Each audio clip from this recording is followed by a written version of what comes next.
हाय,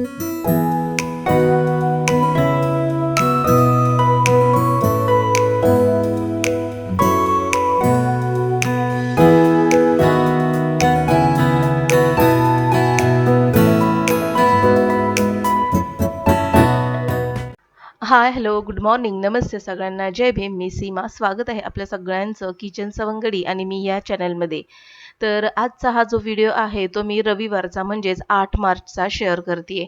तर महिला दिन होता 8 मार्चला आणि त्या दिवसाचा रविवारचा व्हिडिओ तुमच्याशी शेअर करते. शक्यतो मी शनिवारी आणि रविवारी व्हिडिओ पोस्ट करत नाहीत, कारण की शनिवारी रविवारी व्हिडिओला जास्त काही व्ह्यूज येतच नाहीत. त्याच्यामुळे ना त्या दिवशी माझे फक्त शॉर्ट पडतात. तर जे कोणी माझे व्ह्यूवर्स वगैरे असतील तर त्यांनी या गोष्टीकडे थोडंसं लक्ष द्यावं. तर सकाळी माझी सगळी झाडलोट झाली, अंघोळ वगैरे झाली आणि इतक्या शिंका यायला लागल्यात ना, गरमी तर होतीये, घाम पण येतोय आणि शिंका पण येतात आहे. माहिती नाही नक्की काय चाललंय ते. तर सकाळी नाश्त्याला काय करायचं म्हणून मग म्हटलं की चला आता काय झटपट असे पोहेच बनतील आणि मी इथं आता पोहे बनवून घेतेय. फोडणीला घातले पोहे आणि आज मला जायचं आहे माझ्या भाचीच्या डोहाळ जेवणाला, म्हणजे तिचं ओटी भरण आहे. तर ते ओटी भरण मुंबईला आहे, म्हणजेच उलवेला आहे. तर त्याच्यामुळे ना संध्याकाळी हा कार्यक्रम असणार आहे, पण घरातून सगळंच व्यवस्थित आपल्याला उरकून निघालं पाहिजे. संध्याकाळी कार्यक्रम जरी असला तरी आम्हाला दुपारीच निघायचं होतं, साधारण 1 वाजेच्या आतमध्ये. निघता निघता आम्हाला 1:30 वगैरे वाजणारच होता, कारण की जेवण वगैरे करून सगळी तयारी वगैरे करूनच निघायचं होतं. म्हणून म्हटलं की चला आता सकाळपासून म्हणजे आज मी थोडासा टाईमपासच केलेला आहे. कपडे झाले माझे, त्याच्यानंतर लादी झाडून वगैरे घेतलेली आहे, लादी पुसून झालेली आहे आणि आता इथे नाश्त्याला मी पोहे बनवलेले आहेत. तर आज माझी मम्मी देखील येणार आहे, कारण की माझ्या मम्मीला देखील तिकडे इन्व्हिटेशन होतं म्हणजे ओटी भरण्याला. तर माझी मम्मी येते, तर मम्मी म्हणाली की मी 11 वाजेपर्यंत येईल. तसे माझे 2 ते 3 फोन झाले तिला रात्री आणि सकाळपासून 2. तर मग 11 वाजता मम्मी जर येणार असेल आणि साधारणपणे 1 ते 1:30 वाजता आम्हाला इकडनं निघायचं असेल तर जेवण करूनच निघणार होतो, कारण की कार्यक्रम संध्याकाळी होणार होता, जेवण देखील संध्याकाळी असणार होतं आणि इतक्या लवकर पाहुण्यांकडे जाऊन काय करणार. म्हणून मग मी काय केलं की चला म्हटलं स्वयंपाक वगैरे करून घेऊया. आता रविवार आहे, नॉन-व्हेज वगैरे कोणी आणणार नव्हतं, कारण की मुलं जास्त नॉन-व्हेज खात नाहीत, त्यांना आवडत नाही आणि माझे मिस्टर आहेत गावी. त्याच्यामुळे म्हटलं आता करायचं काय? तर मग म्हटलं की चला अंडी लावून घेऊया. तर कुकरलाच मी काय केलं, भात आणि अंडी शिजत ठेवलेली आहे. आणि हे बघा आता सकाळी-सकाळी हा एक या फिल्टरचा ड्रामा सुरू झालेला आहे.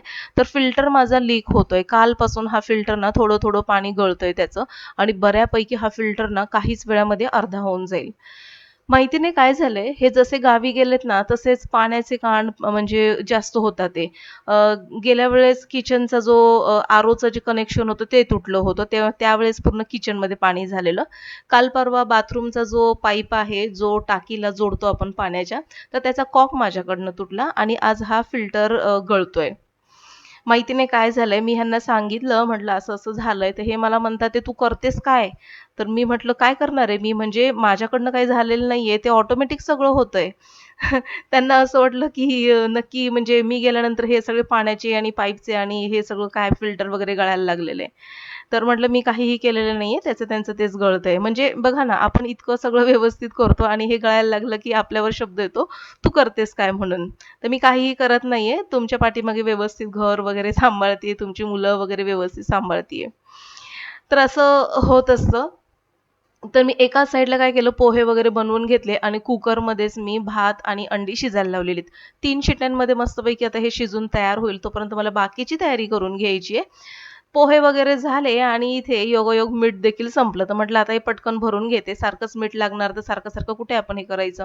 तर भरून घेतलं हे मीठ आणि एका साइडला माझा नाश्ता सुरू आहे. निलयला देखील नाश्ता द्यायचा आहे. तर आता दोघांना मी मस्तपैकी गरमागरम पोहे आणि नाश्ता काढून घेतलेत आणि दोघंही आता आम्ही नाश्ता करून घेतोय. आता भाचीचं ओटी भरण आहे म्हणून मग मी ना एक 2 साड्या मागवल्या होत्या. आता त्याचा एक प्रसंग सांगते. ही जी साडी आहे मी प्रेस करून आणलेली आहे. तर ही मी पिशवी आणल्यापासून इथेच ठेवलेली आहे साईडला सोफ्यावरती आणि ह्या ज्या 2 साड्या आहेत तर त्याचं काय झालं ते मी सांगते. ही जी वरची साडी ती ऑनलाईन मागवली होती आणि ही जी साडी आहे तर ही साडी मी काल जाऊन म्हणजेच शनिवारी जाऊन मी शनिवारी नाही शुक्रवारी जाऊन मार्केटमध्ये ही साडी मी आणलेली आहे. फॅब्रिक त्याचं इतकं छान आहे ना, मऊसूत फॅब्रिक आहे आणि पूर्ण काठ आणि पदरला असं वर्कचं बॉर्डर आहे आणि कलर जर म्हणाल तर मस्तपैकी ऑलिव्ह ग्रीन आहे. म्हणजेच कसं आहे ना, प्रेग्नन्सीमध्ये शक्यतो आपण साड्या वगैरे वापरत नाही. पण जेव्हा कधी तिला वापरायची इच्छा होईल ना, तर दिसायला सिंपल, सोबर आणि हलकी-फुलकी वजनाने असणारी साडी तिला असावी. म्हणून मग मी ही साडी घेतलेली आहे. खूप सुंदर आहे ही साडी. मला फार आवडली आणि म्हणून मग ही मी खरेदी केली. तर ही तिच्या ओटी भरण्याला मी साडी देणार आहे. खूप छान फॅब्रिक होतं याचं आणि आता हे चेक करत असताना मला अचानकपणे ह्याची किंमत दिसली आणि मग म्हटलं की बापरे, किंमतचा म्हणजे प्राइस टॅग काढलेलाच नाहीये. तर तो पटकन मी आता काढून घेते. तसं प्राइस टॅग गेलं तर काही नाही, पण असं होतं ना की हां, मला किंमत दाखवायला पाठवलंय की काय हा टॅग. तर तसं होऊ नये म्हणून मी काय करते, हा टॅग मी काढून घेतलेला आहे. तर आता साडीची किंमत जर म्हणत असाल तर मला कमेंटमध्ये सांगा ह्या साडीची किंमत काय असेल तुमच्या अंदाजे. आता ही साडी मी शुक्रवारी घेतली, पण त्याच्या आधीच मी जी बाजूला ठेवलेली जी साडी होती ती आधीच मी मागवलेली होती, पण ती आणखीन मला होम डिलिव्हरी झाली नव्हती. तर ही साडी मी मागवलेली होती Mishoवरून. आता Mishoची साडी मी देखील तुम्हाला ओपन करून दाखवते. किंमत काही जास्त नाही या साडीची, पण दिसायला ही इतकी डिसेंट दिसत होती ना, जसं की साऊथ इंडियन फॅब्रिक कसं असतं, साऊथ इंडियन पॅटर्न तशा प्रकारची ही साडी होती. आणि या साडीचं कलर कॉम्बिनेशन, काठ वगैरे मला फार आवडले होते. पदर वगैरे याचा मस्त होता आणि ही साडी मी असं म्हणजे गृहीत धरलं होतं, की ही साडी ना 8 तारखेच्या आत यावी. म्हणजे साधारणपणे 7 तारखेपर्यंत जरी आली ना, 6 तारखेपर्यंत जरी आली शुक्रवारपर्यंत, तर मी वाट बघत होते शुक्रवारपर्यंत येण्याची. पण ही साडी शुक्रवारपर्यंत आली नाही आणि मग म्हटलं शनिवारी माझी धावपळ होण्यापेक्षा मी मार्केटमध्ये जाऊन साडी घेऊन येते. मग मार्केटमध्ये जाऊन मी ती ऑलिव्ह ग्रीन साडी आणली आणि ही साडी बरोबर रविवारी आलेली आहे सकाळी. तर मग आता म्हटलं, की सकाळी साडी आलेली आहे, तर आता म्हणजे ही साडी घेऊन जाऊ, की ती साडी घेऊन जाऊ? मग पुन्हा मी दोन्ही साड्यांमध्ये कंपॅरिझन केलं. दिसायला बघायला गेलं तर दोन्ही साड्या खूप छान दिसत होत्या. पण पुन्हा माझ्या डोक्यामध्ये तोच विचार आला, की जी ऑलिव्ह ग्रीन साडी आहे, तर ती या साडीपेक्षा थोडीशी चांगली वाटते आणि हलकी-फुलकी आहे वजनाने. म्हणून मग मी काय केलं, ही Mishoची साडी आहे ती मी रिटर्नला टाकली. तर असा हा साड्यांचा गोंधळ झाला आणि आता आम्ही जेवण वगैरे करून निघालेलो आहोत माझ्या भाचीकडे. तर निलयला खरंच ना फोर व्हीलरमध्ये त्रास होतो. त्याला असं म्हणजे म्हणतो ना मोशन सिकनेस तसं होतं त्याला. पण पर्याय नव्हता कारण की आमच्याकडे सामान, वजन वगैरे भरपूर होतं. मग म्हणून म्हटलं की चला आता गाडीशिवाय आपल्याला पर्याय नाही. आम्ही दोघं बसलेलो आहोत मागे. फ्रंट सीटवर बसलेला आहे माझा भाचा आणि मधल्या सीटवर बसलेली आहे माझी मम्मी, माझी नणंद आणि माझी मामेसासू. तर आता इकडनं जात असताना आम्हाला मुंबईचं हे महानगरपालिका दिसला. ह्याचा फ्लॅग इतका मस्त तिरंगा फडकत होता, तर मला त्याला कॅमेरामध्ये शूट करावंसं वाटलं. भाचीकडे गेल्यानंतर मस्तपैकी सगळ्यांची विचारपूस वगैरे केली. पाणी, सरबत वगैरे सगळं घेतलं. थोडंसं आम्ही बसलो, गप्पा-गोष्टी झाल्या आणि मग आता संध्याकाळचे 5:30 वगैरे वाजत आलेले. तर माझी नणंद म्हणाली मला, की "चल पटकन आपल्याला आता टेरेसवर जाऊन सगळी सजावट करायची आहे." तर इथे या पिशव्यांमध्ये सगळ्यांचे आहेर आहेत. ताटामध्ये सगळं ओटीचं साहित्य ठेवलेलं आहे आणि इथे जे हे डब्बे होते ना, तर त्यामध्ये सगळे डोहाळे चे जे पदार्थ आहेत ते सगळे ठेवले होते. सगळे मिठाईचे पदार्थ एकीकडे आणि सगळे तिखट वगैरे घरगुती बनवलेले पदार्थ एकीकडे. तर त्या पदार्थांमध्ये ना अगदी भाकरी, मेथीची भाजी, धपाटे सोबतच खाऱ्या जे शंकरपाळ्या असतात, लाडू, चिवडा, करंजी त्याच्यानंतर आपले काय म्हणतो भोपळ्याच्या घाऱ्या सोबतच लोणची, चटण्या तर हे सगळे पदार्थ तिथे ठेवण्यात आले होते अगदी दह्यापासून. तर ही बघा माझी भाची मस्तपैकी तयार होऊन बसलेली आहे. तर तिचं आहे आता ओटी भरण. आता मला कमेंटमध्ये नक्की सांगा, जे 40च्या वरती ज्या महिला आहेत ना, तर त्यांचं ओटी भरण खरंच अशा पद्धतीने झालं होतं का? कारण की मी पर्सनली माझ्याबद्दल सांगते, माझं ओटी भरण फारच साध्या पद्धतीने झालं होतं. इतकी काही सजावट वगैरे नव्हती, इतके काही पदार्थ वगैरे म्हणजे पदार्थच ठेवले नव्हते. अगदी ज्या काही शेजारच्या बायका वगैरे बोलवल्या होत्या, तर त्यांनीच हळद-कुंकू लावून माझी नारळ आणि ब्लाउज पीसने ओटी भरली होती. ना सासरच्यांनी काही पदार्थ आणले होते आणि माहेरच्यांनी फक्त मिठाईचे वगैरे पदार्थ आणले होते. तर असंच तुमचं देखील साधं सिंपल ओटी भरण झालं असेल. पण आता माहिती नाही, मी बरेच ओटी भरण डोहाळ जेवणाचे कार्यक्रम अटेंड केलेले, तर ते अशाच पद्धतीने होतात आणि ते मी बघितलेले देखील आहे.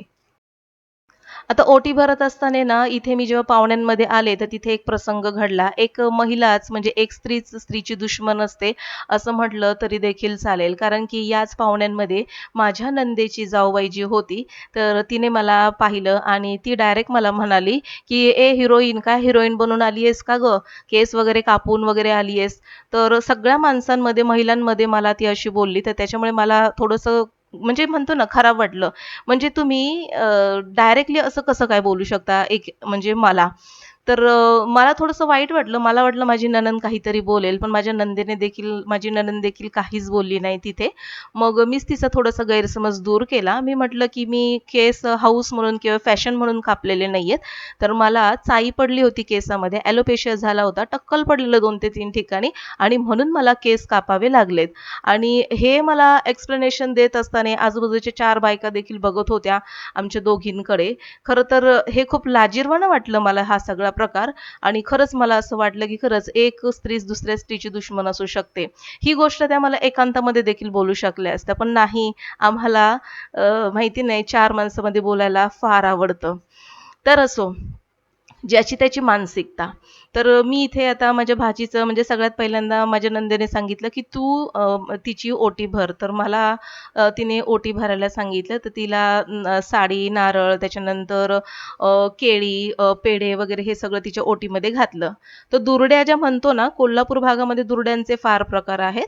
तर सगळ्यांनी थोडं-थोडं काहीतरी बनवून आणलं होतं. मला काही वेळ मिळाला नव्हता आणि म्हणून मग मी दुरडीमध्ये 3 डझन केळी, अर्धा किलो पेढे आणि सगळं ओटीचं सामान असं सगळं मी करून घेऊन भाजीची ओटी भरलेली. इतकं डिटेलमध्ये सांगायची गरज नाहीये, पण तरी देखील मला ते सांगावसं वाटलं.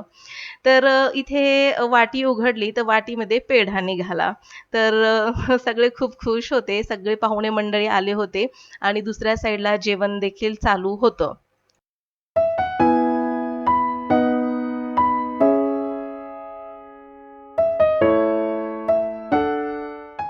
आणि इथे जवळच विमानतळ चं काम सुरू आहे आणि इथे ना खूप जवळून विमानं वगैरे एरोप्लेन्स आकाशामध्ये जाताना दिसतायत.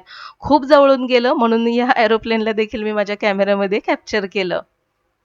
आणि आज महिला दिन होता म्हणून अंकिताच्या सासरच्यांनी काय केलं, की सगळ्या महिला उपस्थित होत्या म्हणून दिनानिमित्त एक केक देखील आणला आणि तो सगळ्या महिलांकडून कट करून देखील घेतला. खूप छान पाहुणे मंडळी आहेत हे आणि अशा पद्धतीने रविवारचा दिवस माझा गेला. तर आजचा व्हिडिओ तुम्हाला आवडला असेल तर नक्कीच लाईक करा. माझ्या चॅनलवर तुम्ही पहिल्यांदाच आले असाल तर नक्कीच सबस्क्राईब करून बेल आयकॉन प्रेस करा. भेटू पुन्हा नवीन अशाच एका इंटरेस्टिंग व्हिडिओसहित. तोपर्यंत बाय.